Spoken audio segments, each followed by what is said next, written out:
ஒவ்வொரு பள்ளிகளிலும் நிறுவனத்தின் தலைவர் மற்றும் ஆசிரியர் குழுவின் 5 முதல் 15 வரை உறுப்பினர்களைக் கொண்ட ஒரு பணியாளர் குழு இருக்க வேண்டும்.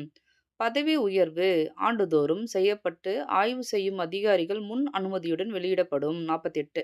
49 பார்த்தீங்கன்னா, மருத்துவ காரணங்களுக்காக நிறுவனத்தின் தலைவர் 15% வருகையை மன்னிக்க முடியும். ஒவ்வொரு மாணவரின் கட்டாய வருகை 75%. 51 மெட்ரிகுலேஷன் பள்ளிக்கான பயிற்று மொழி ஆங்கிலம். 52 சேர்க்கையின் போது தலைமை ஆசிரியர் சமூக சான்றிதழ் அதாவது கம்யூனிட்டி சர்டிபிகேட்டை வலியுறுத்தக்கூடாது. 53 இடமாற்று சான்றிதழுக்கான விண்ணப்பம் மாணவர் மூலம் எழுத்துப்பூர்வமாக செய்யப்படாது. 54 முறையான அமைப்பு மூலம் சேர்க்கை உடனடியாக ஆண்டு முழுவதும் அனுமதிக்கப்படும்.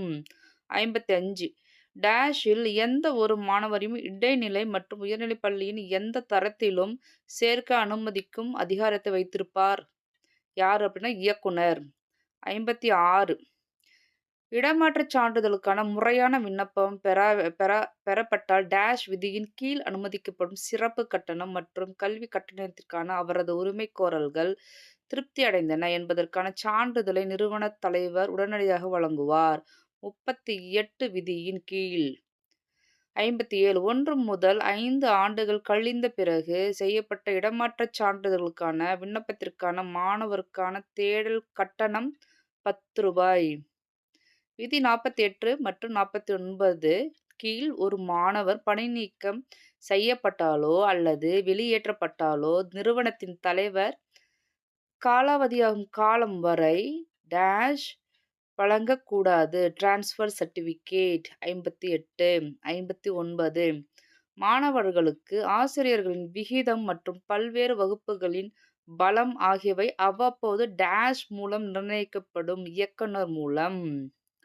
சராசரியாக வருகையில் ஒவ்வொரு டேஷ் மாணவர்களுக்கும் குறைந்தபட்சம் ஒரு ஆசிரியராவது இருக்க வேண்டும். 40 தொடக்கப் பள்ளிகளுக்கு குறைந்தபட்சம் டேஷ் இடைநிலை வகுப்பு ஆசிரியர்கள் 60 பேர் வரை அனுமதிக்கப்படுவார்கள். 2 முதுகலை உதவியாளர் கூடுதல் பணியிடங்கள் வாரத்திற்கு டேஷ் கற்பித்தல் பணிச்சுமையின் அடிப்படையில் அனுமதிக்கப்படும். 28 வாரத்திற்கு 28 கற்பித்தல் பணிச்சுமையின்.